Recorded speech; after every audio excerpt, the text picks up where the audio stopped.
Hello friends, എല്ലാവർക്കും പുതിയ വീഡിയോയിലേക്ക് സ്വാഗതം. അപ്പം നമ്മളിന്ന് ഉണ്ടാക്കാൻ പോകുന്നത് വഴുതനങ്ങ തീയലാണ് കേട്ടോ. അതിന് വേണ്ടിയിട്ട് ഈ 3 വഴുതനങ്ങയാണ് ഞാൻ എടുത്തിട്ടുള്ളത് കേട്ടോ. അപ്പം നമുക്ക് വഴുതനങ്ങ തീയൽ ഉണ്ടാക്കാൻ നോക്കിയാലോ. അതിന് മുന്നേ എൻ്റെ ചാനൽ ഇതുവരെ സബ്സ്ക്രൈബ് ചെയ്തിട്ടില്ലെങ്കിൽ സബ്സ്ക്രൈബ് ചെയ്യാൻ മറക്കരുത് കേട്ടോ.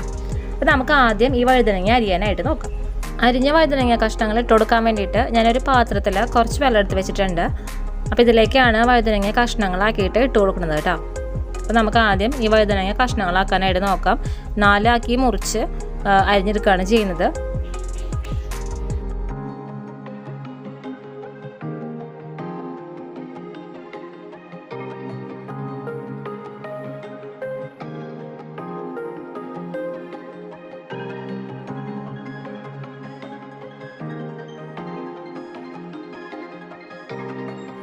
ഈ വഴുതനങ്ങ ഞാൻ അരിയണതിന് മുന്നേ കഴുകി വെച്ചിട്ടുള്ള വഴുതനങ്ങ ആയിരുന്നു. ഇപ്പം അരിഞ്ഞതിന് ശേഷം ഒന്നും കൂടിയും കഴുകി എടുക്കുന്നുണ്ട്. ഈ കഴുകി എടുക്കുന്ന വഴുതനങ്ങ ഈ ഒരു പാത്രത്തിലെ വെള്ളത്തിലേക്ക് ഇട്ട് കൊടുക്കുകയാണ് കേട്ടോ. നല്ല പോലെ കൈ കൊണ്ട് ഇങ്ങനെ തിരുമ്മി കഴുകിയിട്ട് ഇതിലേക്ക് ഇട്ട് കൊടുക്കുകയാണ് വേണ്ടത് കേട്ടോ.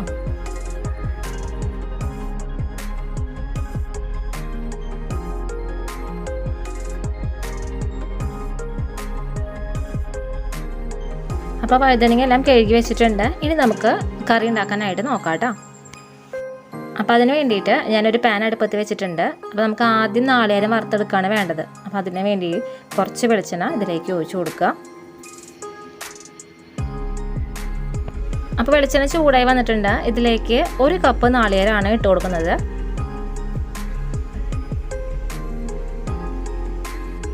എന്നിട്ട് ഇത് ഇളക്കി കൊടുക്കാം കേട്ടോ.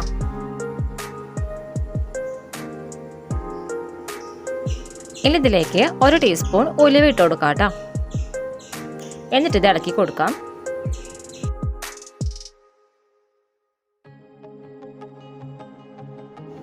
ഇനി ഇതിലേക്ക് കുറച്ച് കറിവേപ്പില ഇട്ട് കൊടുക്കാം കേട്ടോ.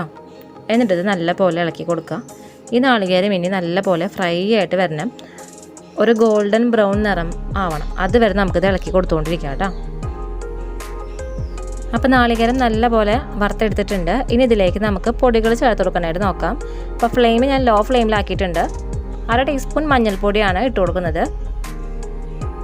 ഇനി ഇതിലേക്ക് 1.5 ടേബിൾ സ്പൂണോളം എരിവുള്ള മുളക് പൊടി ഇട്ട് കൊടുക്കുന്നുണ്ട്. ഓരോരുത്തരുടെ താല്പര്യം പോലെ എരിവിലൊക്കെ ഏറ്റക്കുറച്ചിൽ വരുത്താം കേട്ടോ. ഇനി ഇതിലേക്ക് 1/2 ടീസ്പൂണോളം കായപ്പൊടി ഇട്ട് കൊടുക്കാം കേട്ടോ.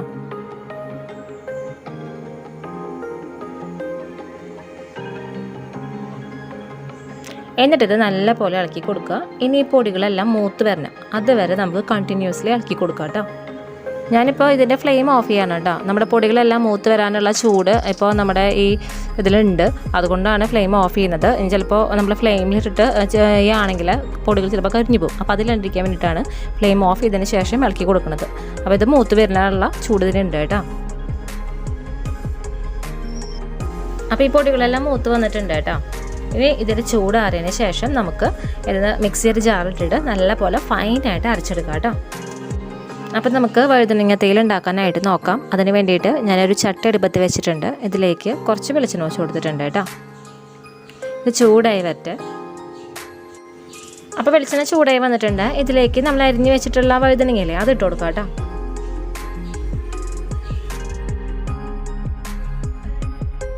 അപ്പോൾ വഴുതനങ്ങ ഇട്ട് കൊടുത്തിട്ടുണ്ട്. ഇനി ഇതിലേക്ക് കുറച്ച് പച്ചമുളക് അരിഞ്ഞത് ഇട്ട് കൊടുക്കുന്നുണ്ട്.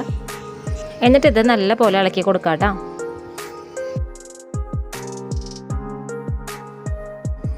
ഈ ഇട്ട് കൊടുത്തിട്ടുള്ള വഴുതനങ്ങ നല്ല പോലെ വഴന്ന് വരണം. അപ്പോൾ അതുവരെ നമുക്കിത് ഇളക്കി കൊടുക്കാം.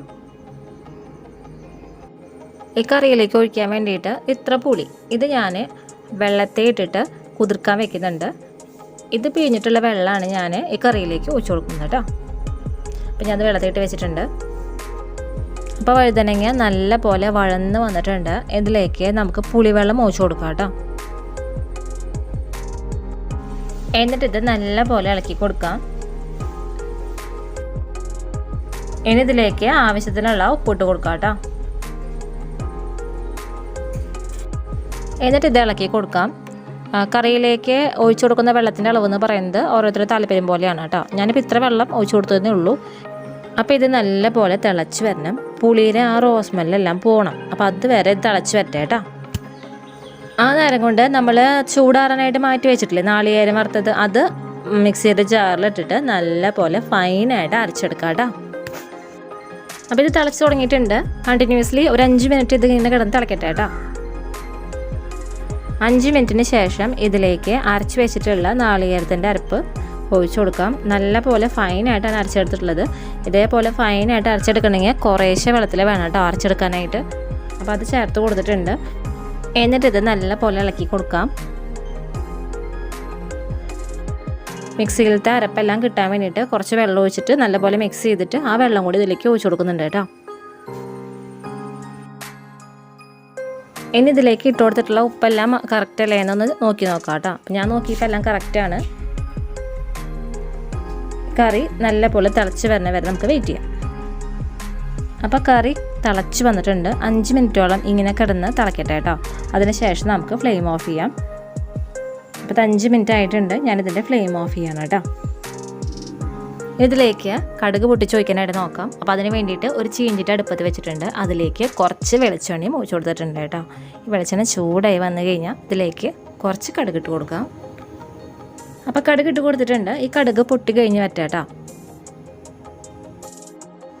അപ്പോൾ കടുക് പൊട്ടി കഴിഞ്ഞിട്ടുണ്ട്. ഇനി ഇതിലേക്ക് 2 വറ്റൽമുളകും കുറച്ച് കറിവേപ്പിലയും ഇട്ട് കൊടുക്കുക.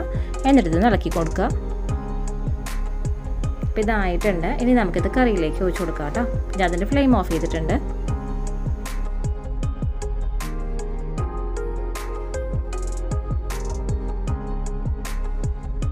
ഇത് ഒഴിച്ചതിന് ശേഷം കറി ഒന്ന് ഇളക്കി കൊടുക്കാം കേട്ടോ. നമ്മുടെ വഴുതനങ്ങ തേയില റെഡി ആയിട്ടുണ്ട്. കഴിക്കാൻ നല്ല ടേസ്റ്റി ആയിട്ടുള്ള ഒരു വെജിറ്റേറിയൻ റെസിപ്പിയാണ്. അപ്പോൾ എല്ലാവരും ഉണ്ടാക്കി നോക്കി നോക്കണം. കഴിക്കാൻ നല്ല ടേസ്റ്റുള്ള റെസിപ്പിയാണ്. ഉണ്ടാക്കി നോക്കിയിട്ട് ഇഷ്ടമായെങ്കിൽ ഫീഡ്ബാക്ക് കമൻറ്റ് ചെയ്യാൻ മറക്കരുത്. അപ്പോൾ എല്ലാവർക്കും ഈ വീഡിയോ ഇഷ്ടമായെങ്കിൽ ലൈക്ക് ചെയ്യുക, അതുപോലെ ഷെയർ ചെയ്യുക. സബ്സ്ക്രൈബ് ബട്ടണടുത്തുള്ള ബെല്ലൈക്കനെ ക്ലിക്ക് ചെയ്യാൻ മറക്കരുത്. അപ്പോൾ വരുന്ന ഓൾ ബട്ടണിൽ ക്ലിക്ക് ചെയ്യുകയാണെങ്കിൽ ഞാനിടുന്ന പുതിയ വീഡിയോസിൻ്റെ നോട്ടിഫിക്കേഷൻസ് ഒക്കെ നിങ്ങൾക്ക് കിട്ടുന്നതായിരിക്കും കേട്ടോ. അപ്പോൾ എല്ലാവർക്കും ഈ വീഡിയോ ഇഷ്ടമായെന്ന് വിശ്വസിക്കുന്നു. പുതിയൊരു വീഡിയോ വരുന്നവരെ എല്ലാവർക്കും നന്ദി, നമസ്കാരം.